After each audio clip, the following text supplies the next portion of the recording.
I'm bringing you what is a developing story of another tragic church shooting, this time in Kentucky. And this happened 24 hours ago. You know that I like to wait when these church shootings occur to make sure that I'm giving you the most up to date information. So, let's start off with the what happened, and then at the end of this video, I'm going to share some best practice and lessons learned. So this occurred yesterday, Sunday, July 13th, 11:36.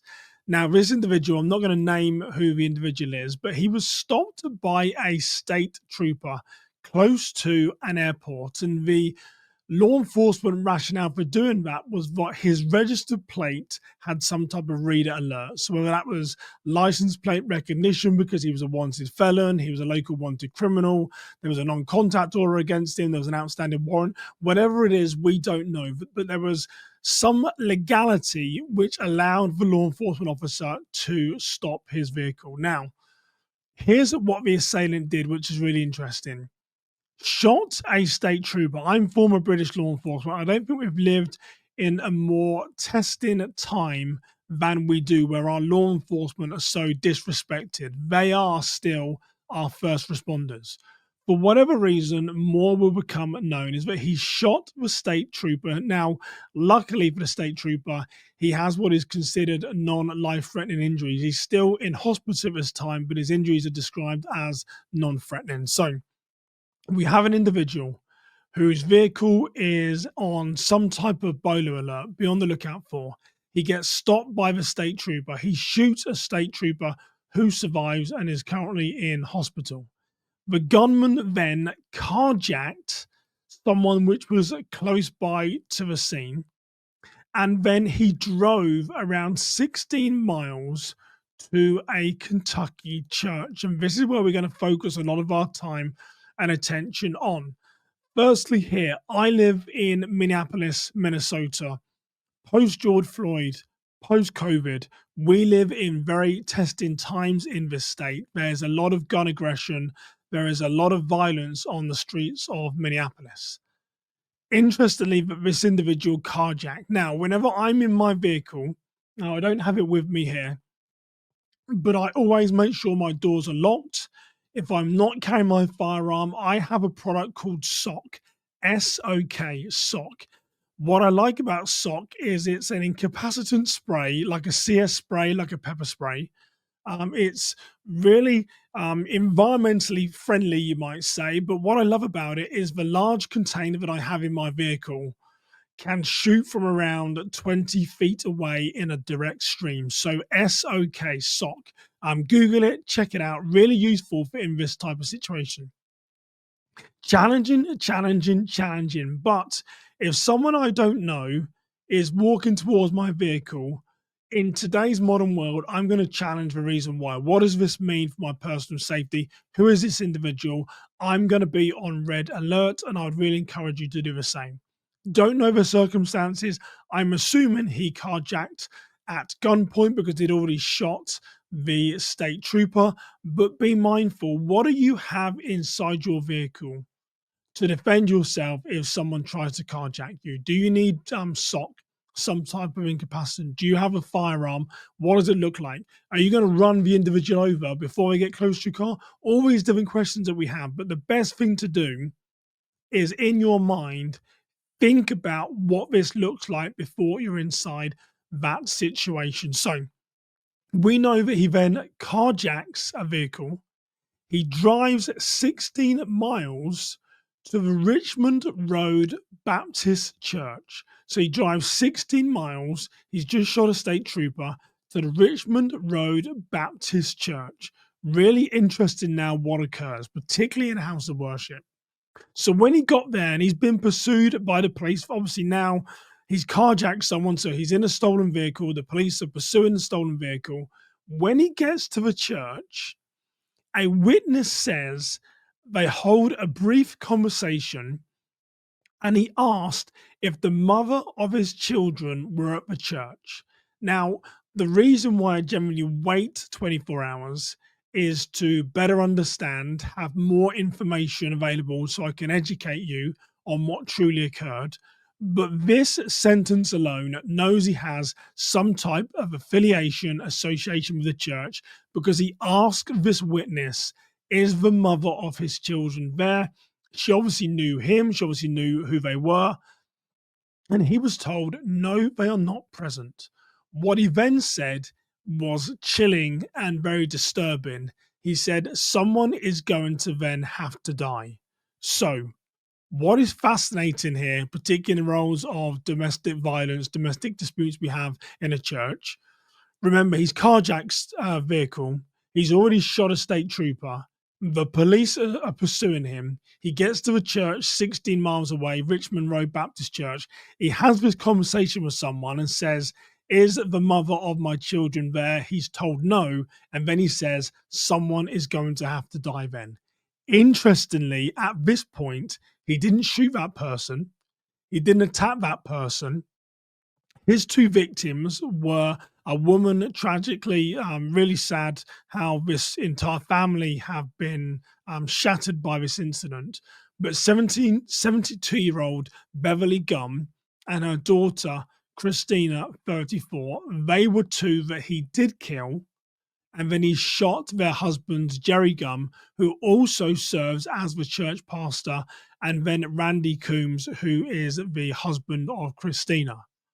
So remember this sequence now. Shoots a state trooper, carjacking, drives 16 miles, pursued by the police, gets to the church ahead of them, has a conversation with a person and said, is the mother of my children there? They say no. He then says, well, someone is going to have to die today. We can draw conclusions, but clearly he has other victims in mind because he pursues the mother of his children. We don't know if his wife, partner, estranged, whatever it is, but he kills what I would say is his mother-in-law, the mother of his children. One of the men that he shoots who survives is the pastor of the church, Jerry, who would be considered his father-in-law. And then the younger one, the 34-year-old, would be his sister-in-law and then her husband. And I'm just using this for context to make it simple because he used the term mother of his children. So in some way, this would be his mother-in-law, father-in-law, sister-in-law, and then her husband. If it's partner, we'll address that later. But I'm just using that for simplicity so you understand who it is that he killed. So what that tells me is that he sought them outright at the church post this conversation. She's not here. Okay, someone is going to have to die then. And then he seeks out what would be considered his in-laws. What can we learn from this incident as it now stands today? Well, domestic disputes can spill into our sacred spaces. So, what does this mean? We are a house of brokenness. I am still shocked when I talk to pastors, when I talk to leaders, and they say, well, Simon, this happened in Kentucky. It's never going to happen here. Or how do we get here? We are a house of brokenness. Wherever there is people, there is conflict. So we have to come from the standpoint that these domestic disputes can spill over into our church programs. And then we then have to ask ourselves, do we have the right programs in place to identify it? And what does that mean? And knowing that there could be people with non-contact orders, restraining orders, domestic violence, whatever that may be. So the first point I want to make is domestic disputes can spill into our sacred spaces. We see this more and more. If you don't get my weekly Church Crime Watch, every week we report on crimes across the US. Domestic violence is always one of them. My second question that I want to pose to you is, does your church have a safety team? Now, this assailant, when he went to the church, he killed the two women, shot both their husbands that so far have survived. What is your response in those initial moments? Now, law enforcement will do their best to get there as quickly as possible, but here is a modern phrase. When seconds count, the police are only minutes away. When seconds count, the police are only minutes away. That means in those few minutes, What is your church going to do to defend yourself? Now, I still come across so many churches that do not have a safety team, a security ministry, safety ministry, whatever you choose to call it.